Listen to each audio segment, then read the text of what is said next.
ഒരിക്കലും നമ്മൾ വേറൊരു പണ്ഡിതനെ, പ്രത്യേകിച്ച് സുന്നത്ത് ജമാഅത്തിൽപ്പെട്ട ഒരു പണ്ഡിതനെ നിസ്സാരപ്പെടുത്തി ഒരാളോടും സംസാരിക്കാൻ പാടില്ല. ഒരു പക്ഷേ അദ്ദേഹം നമ്മുടെ സംഘടനയിൽപ്പെട്ട ആളല്ല, എന്നാലും ഒരു വ്യക്തിയെയും നിസ്സാരപ്പെടുത്തി നമ്മൾ സംസാരിക്കാൻ. ഇമാം ഗസാലി റളിയല്ലാഹു അൻഹു ബിദായത്തുൽ ഹിദായയിൽ പറഞ്ഞത് കാണാം, രണ്ട് സഹോദരന്മാര് രണ്ട് കൈകളെ പോലെയാണ്. ഒരു കൈയിന്റെ മേലെ വൃത്തികേടായാൽ ഇപ്പുറത്തെ കൈ കിടക്കട്ടെ അവിടെ എന്ന് വിചാരിക്കല്ല, അത് കഴുകി വൃത്തിയാക്കി കൊടുക്കാൻ. ഇപ്പുറത്തെ കൈയിന്റെ മേലെ വൃത്തികേടായാൽ ആ കൈ അത് വൃത്തിയാക്കി കൊടുക്കാൻ. ഒരു കൈ ഒരു സ്ഥലത്ത് കുത്തി വേദനിച്ചു പോയാൽ അപ്പുറത്തെ കൈ അത് തടകി കൊടുക്കാൻ. ഇതുപോലെയാണ് നമ്മൾ തമ്മിലുണ്ടാകേണ്ടത്. നമ്മൾ കുറെ കുറ്റം പറയുന്നവരാകരുത്. നമ്മളിൽപ്പെട്ട ആർക്കെങ്കിലും എന്തെങ്കിലും പോരായ്മ സംഭവിച്ചാൽ അത് നല്ല നിലക്ക് ചൂണ്ടിക്കാണിച്ച് തിരുത്താൻ നോക്കുകയല്ലാതെ നമ്മളത് ഫ്ലാഷാക്കാൻ പാടില്ല. ഇപ്പോൾ ഈ ഫോർവേഡിന്റെ കാലം, കിട്ടുന്നൊക്കെ ഫോർവേഡ് ചെയ്യാന്നാണ്. ലാ യുഹിബ്ബുല്ലാഹുൽ ജഹ്റ ബിസ്സൂ. മോശമായ സംഗതികൾ പരസ്യപ്പെടുത്താൻ പാടില്ല. അപ്പൊ നമ്മൾ നല്ലതല്ലാത്തത് ഫോർവേഡ് ചെയ്യാൻ പാടില്ല. അത് ഫോർവേഡ് ചെയ്താൽ അതിൻ്റെ ഗുണം എന്ത്, ദോഷം എന്ത് എന്ന് ആലോചിക്കണം. നമുക്ക് ഖുർആൻ പഠിപ്പിച്ച ജീവിത രീതിയും സ്വഭാവവും നമ്മുടെ ജീവിതത്തിൽ ഉണ്ടാകണം. ആരെയും കുറ്റം പറയാതെ, ആരെയും തെറ്റിദ്ധരിക്കാതെ, എല്ലാവരെ പറ്റിയും നല്ല ധാരണയോടുകൂടി നമുക്ക് ജീവിക്കാൻ സാധിക്കും. ആരും മഅസൂമീങ്ങളായ നബിമാരൊന്നല്ല. പലപ്പോഴും അപാകതകൾ ഏതൊരാളിൽ നിന്നും സംഭവിക്കും. അത് മുദരിസിൽ നിന്നും സംഭവിക്കും, വയല് പറയുന്ന ആളിൽ നിന്നും സംഭവിക്കും, അങ്ങനെ ആരിൽ നിന്നും സംഭവിക്കും. അത് സ്വാഭാവികമാണ്. അങ്ങനെ ഒരു പാളിച്ച സംഭവിച്ചാൽ അദ്ദേഹത്തെ സംബന്ധിച്ച് ഗീബത്ത് പറയുന്നതിന് പകരം അദ്ദേഹത്തിനെ നേരിൽ അത് ഉണർത്തുകയാണ് വേണ്ടത്. അപ്പോൾ അദ്ദേഹത്തിന് ഇത് തിരുത്താൻ സാധിക്കും. കണ്ണാടി പോലെയാകണം എന്ന് പറഞ്ഞു ഇമാം ഗസാലി റളിയല്ലാഹു അൻഹു. കണ്ണാടിയുടെ സ്വഭാവം എന്താണ്? കണ്ണാടിയുടെ മുമ്പിൽ നമ്മൾ പോയി നിന്നാൽ നമ്മളെ ന്യൂനതകളൊന്നും കണ്ണാടി മറച്ചു വെക്കൂല. പരസ്യമായിട്ട് നമ്മളോട് പറയും, എൻ്റെ മുഖത്താടെ കരിയുണ്ട്, ഇങ്ങപ്പുറത്ത് ആ കുടുക്കിട്ടെ ശരിയായിട്ടില്ല, അങ്ങനെ കുറേ സംഗതി കണ്ണാടി നമ്മളോട് പറയും. നമ്മളവിടെ നിന്ന് പോന്നാലോ പിന്നെ വേറൊരാൾ ചെന്നാൽ അദ്ദേഹത്തിന് എന്തെല്ലാം ന്യൂനതയുണ്ട് എന്നാണ് കണ്ണാടി പറയാ. നേരത്തെ വന്നാൽ ഇന്ന ന്യൂനത ഉണ്ടായിരുന്നു എന്ന് കണ്ണാടി പറയൂല. കാരണം അത് തെളിഞ്ഞ കണ്ണാടിയാണ്. എല്ലാവരും നന്നാകണം എന്നാണ് ആഗ്രഹം. നേരെ മറിച്ച് ഇവന്റെ കുറ്റം മറ്റവനോട് പറയണം എന്നല്ല. അതാണ് കണ്ണാടി പോലെയാകണം എന്ന് പറഞ്ഞത്. നമ്മൾ നല്ല ക്ഷമയുള്ളവരാകണം. നല്ല ക്ഷമയുണ്ടെങ്കിലേ നമുക്ക് എന്തും നേടിയെടുക്കാനാവുള്ളൂ. ഇന്നല്ലാഹ മഅസ്സാബിരീൻ. ക്ഷമിക്കണം. പ്രത്യേകിച്ചും നമ്മൾ സത്യം തുറന്ന് പറയുമ്പോൾ, ഉഅ്മുറു ബിൽ മഅറൂഫി വൻഹ അനിൽ മുൻകർ, നല്ല കാര്യം കൽപ്പിക്കണം, ചീത്ത കാര്യം വിരോധിക്കണം. അങ്ങനെ വരുമ്പോൾ വസ്ബിർ അലാ മാ അസാബക്, അപ്പോൾ ചിലതൊക്കെ കേൾക്കേണ്ടി വരും, ചിലതൊക്കെ പറയുന്നവരുണ്ടാകും. അങ്ങനെ ഒരുപാട് ആരോപണങ്ങൾ കേൾക്കേണ്ടി വരും. അതാണ് വസ്ബിർ അലാ മാ അസാബക് ഇന്ന ദാലിക മിൻ അസ്മിൽ ഉമൂർ. അത് തീരുമാനിച്ചിട്ട് വേണം നമ്മൾ പ്രവർത്തന ഗോതയിൽ ഇറങ്ങാൻ. നല്ല പായസം കുടിക്കുന്ന പരിപാടിയാണ് ദീനീ പ്രവർത്തനം എന്ന് ഒരിക്കലും ആലോചിക്കാൻ പാടില്ല. നമ്മുടെ കഴിഞ്ഞുപോയ ഇമാമികളുടെ ഒക്കെ ചരിത്രം അങ്ങനെയാണ്. ആ ഇമാമിങ്ങളെ പിന്തുടർന്നുകൊണ്ടാണ് നമ്മുടെ ജീവിതം നയിക്കേണ്ടത്. നമ്മൾ ഒരാളെ ലഅനത്ത് ചെയ്യാൻ പാടില്ല. ഇമാം ഗസാലി റളിയല്ലാഹു അൻഹു പറഞ്ഞു, ഇബ്ലീസിനെ പോലും ലഅനത്ത് ചെയ്യൽ സുന്നത്തൊന്നുമില്ല. ഇനിയിപ്പോ ചിലപ്പോൾ നാളത്തെ ക്ലിപ്പ് അതായിരിക്കും. പേരോട് ഇബ്ലീസിന്റെ കൂടെ കൂടിയിട്ടുണ്ട്. അങ്ങനത്തെ ഒരു ലോകമാണ് ഇപ്പോൾ. ഇമാം ഗസാലി റളിയല്ലാഹു അൻഹു പറഞ്ഞതാണ്, ഞാൻ എൻ്റെ വകയിൽ പറഞ്ഞതല്ല. അങ്ങനെ ഇബ്ലീസിന് ലഅനത്ത് പറയണമെന്ന് ഒരു പ്രത്യേക സുന്നത്തൊന്നുമില്ല. അവനവൻ്റെ വഴിക്ക് പോയിക്കോട്ടെ. അതേ സമയത്ത് അഊദു ബില്ലാഹി മിനശ് ശൈത്വാനിർ റജീം അതിങ്ങനെ പറഞ്ഞുകൊണ്ടേയിരിക്കണം. കാരണം അവൻ നമ്മളെ ചതിയിൽപ്പെടുത്തും. അവനിൽ കാവലി ചോദിക്കണം. അപ്പൊ മറ്റൊരാളെ ഇകഴ്ത്തണം എന്നൊരു ധാരണ നമുക്കുണ്ടാകാൻ പാടില്ല.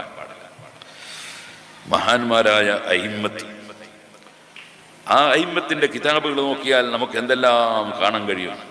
ഉദാഹരണത്തിന് ഇമാം ഇബ്നു ഹജർ തങ്ങളുടെ തുഹ്ഫ നോക്കിയാൽ ഒരു വിഷയം ഒരു മത്തിന് വന്നാൽ ബഹുമാനപ്പെട്ടവർ അവിടെ പറയും ഖീല എന്ന് പറഞ്ഞിട്ട് അവിടെ അത് ഹല്ല് ചെയ്ത ഒരാളെ അഭിപ്രായം പറയും. കുറച്ച് കഴിയും പറയും അതാ മർദൂദുൻ അല്ലെങ്കിൽ യുറദ്ദു, അത് ശരിയായിട്ടില്ല എന്ന് പറയും. ഇതെന്തിനാണ് അവർ പറയുന്നത്? അതിൽ പെട്ടുപോകാതിരിക്കാനാണ്. അല്ലാഹു ഈ ഉമ്മത്തിന് ചെയ്ത വലിയ അനുഗ്രഹമാണ്.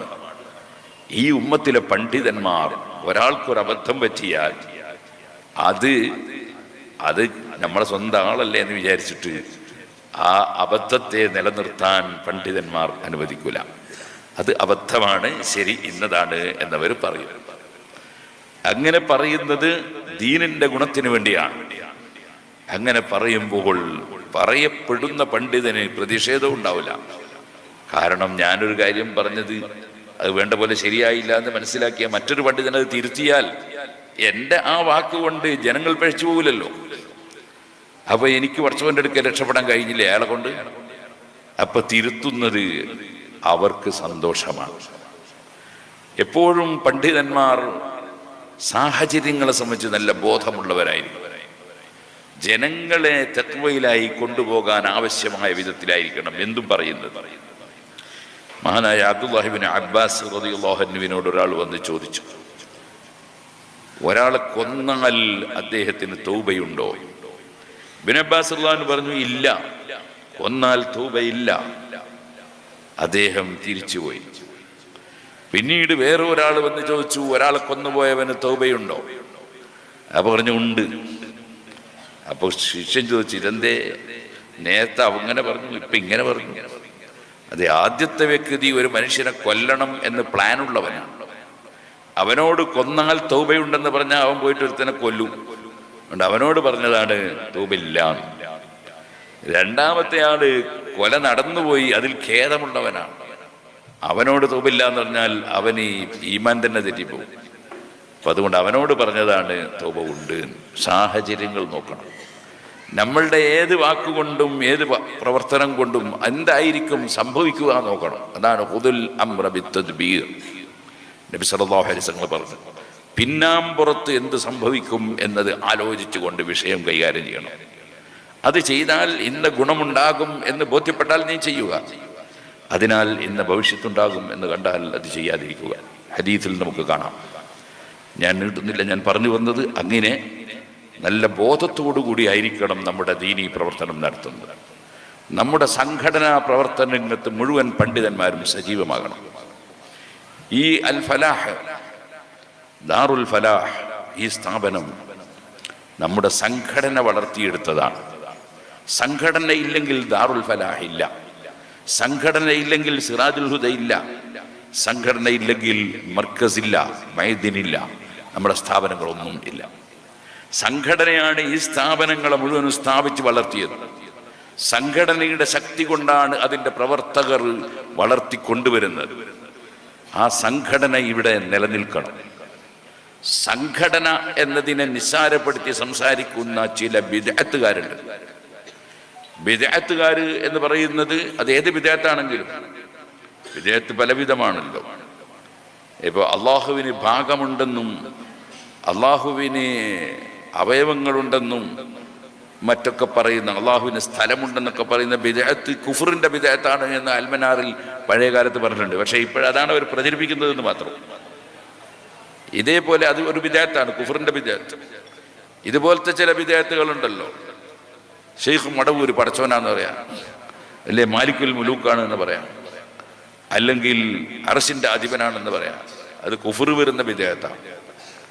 അത്തരം ബിദ്അത്തുകൾ പ്രചരിപ്പിക്കപ്പെടുമ്പോൾ നമ്മളതിൻ്റെ യാഥാർത്ഥ്യം മനസ്സിലാക്കി കൊടുക്കണം. മറ്റൊന്ന്, ചെറുപ്പക്കാരായ പണ്ഡിതന്മാർ വളരെ ശ്രദ്ധിക്കണം. എവിടെങ്കിലും ഒരാൾ ഒരു അത്ഭുതം കാണിച്ച് ഇറങ്ങുമ്പോഴേക്ക് നാടന്മാരെയും കൂട്ടിയിട്ട് അവിടെ പോകരുത്. പോയി 2 ആഴ്ച കഴിഞ്ഞിട്ട് മോശമാണെന്ന് നമുക്ക് ബോധ്യപ്പെട്ട് നമ്മൾ തിരിച്ചു പോന്നാലും നാടൻ അവിടെ തന്നെ ഉണ്ടാവും, അയാളെയും കൂറില്ല. അയാളെ പിഴപ്പിച്ചതിൻ്റെ 100% ഉത്തരവാദിത്വം നമുക്കായിരിക്കും. എനിക്കറിയാം സർക്കാർ തരീക്കത്ത് തന്നെ ഒരു സാധനമുണ്ട്.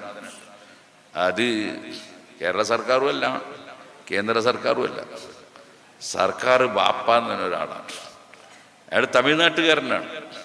അദ്ദേഹത്തിൻ്റെ പരിപാടി മുആവിയ റളിയല്ലാഹു അൻഹുവിനെ ചീത്ത പറയലാണ്, അബൂ സുഫിയാൻ റളിയല്ലാഹു അൻഹുവിനെ കുറ്റം പറയലാണ്.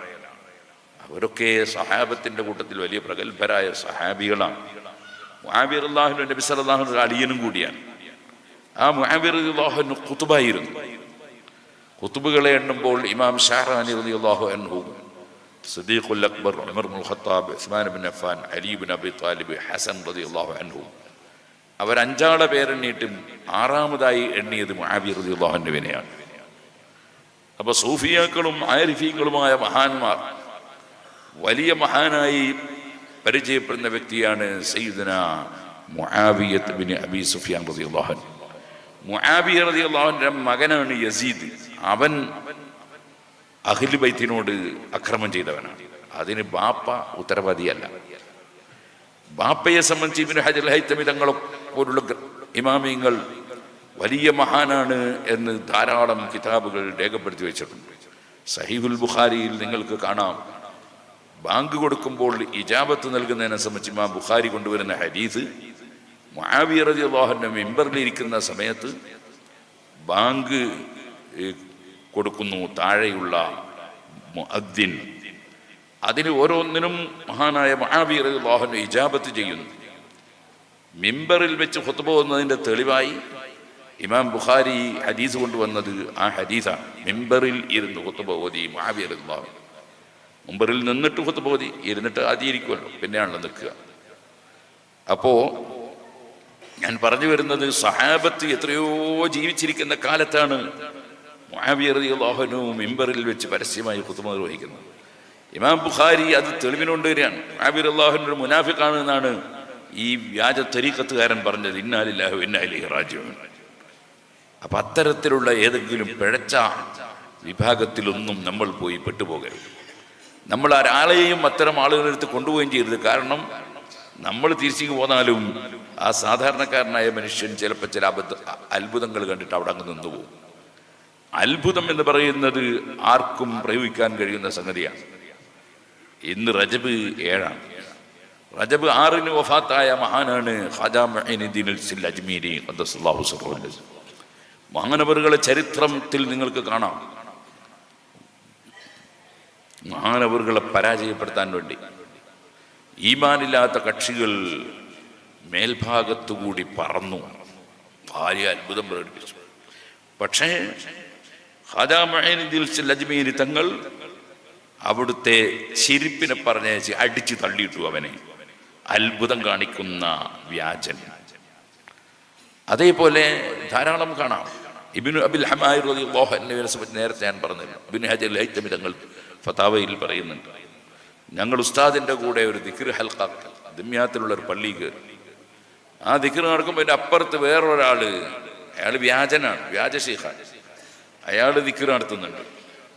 അയാളെ കൂടെ കുറേ ആളുണ്ട്. കാരണം അയാൾ അത്ഭുതം കാണിക്കും. അതിൽ പെട്ടുപോയവരാണ് പലരും. അപ്പോൾ ഉസ്താദിൻ്റെ മനസ്സിന് വല്ലാത്ത വിഷമം. ഈ വ്യാജൻ്റെ കൂടെ ആളുകൾ കൂടിയിട്ട് അവരെ ഇമാം പോയി പോയല്ല പഠിച്ചവനെ. ഉസ്താദ് ദിക്ർ ഹൽക്കൊക്കെ കഴിഞ്ഞ് ഇറങ്ങാൻ നോക്കുമ്പോൾ അവൻ്റെ ദിക്ർ കഴിഞ്ഞില്ല, അവൻ്റെ കുറച്ച് നീണ്ട ദിക്റാണ്. അപ്പോൾ ഉസ്താദിന് വല്ലാത്ത വിഷമം. ഉസ്താദ് വിളിച്ചു പറഞ്ഞു, തൻ്റെ മെഴുകടിയുണ്ട്, കാലിന് ധരിക്കുന്ന മെഴുകടി, അതിനോട് പറഞ്ഞു, അവൻ വ്യാജനാണെങ്കിൽ പോയി അടിച്ച് പള്ളിയിൽ നിന്ന് പുറത്താകും. പറഞ്ഞു തീരേണ്ട താമസം ആ കാലിന് ധരിക്കുന്ന വസ്തു ഓടിച്ചെന്ന് ആ ഷെയ്ഖിനെ പെരടിക്ക് അടിച്ച് പള്ളിയിൽ നിന്ന് പുറത്താക്കി. ഇത് ഈ ഫതാവൽ ഹദീസിൽ നിങ്ങൾക്ക് കാണാം. ഞാനിത് പറഞ്ഞു വന്നത്, അത്ഭുതത്തിൻ്റെ പിന്നാലെ പോകരുത്. ഈമാനിൻ്റെയും തഖ്വയുടെയും ശരീഅത്തിൻ്റെയും പിന്നാലെ ആയിരിക്കണം നമ്മൾ പോകുന്നത്. അല്ലാഹു സുബ്ഹാനഹു വ തആല ഈമാനും തഖ്വയും നമുക്ക് വർദ്ധിപ്പിച്ചു തരുമാറാകട്ടെ. പരിശുദ്ധ ഇസ്ലാമിക ശരീഅത്ത് അനുസരിച്ച് മാത്രം ജീവിതം നയിക്കാനുള്ള തൗഫീഖ് അല്ലാഹു സുബ്ഹാനഹു വ തആല നമുക്ക് നൽകുമാറാകട്ടെ. അതോടുകൂടി ഹൃദയശുദ്ധിയോടുകൂടി ജീവിക്കാനുള്ള എല്ലാ ഭാഗ്യവും അല്ലാഹു നമുക്ക് നൽകുമാറാകട്ടെ. റഹ്മാനായ റബ്ബ് നിങ്ങളുടെയും നമ്മൾ എല്ലാവരുടെയും ഇൽമിൽ ബർക്കത്ത് ചെയ്യട്ടെ. നാഫിആയ ഇൽമു കൊണ്ട് അല്ലാഹു നമ്മെ അനുഗ്രഹിക്കട്ടെ.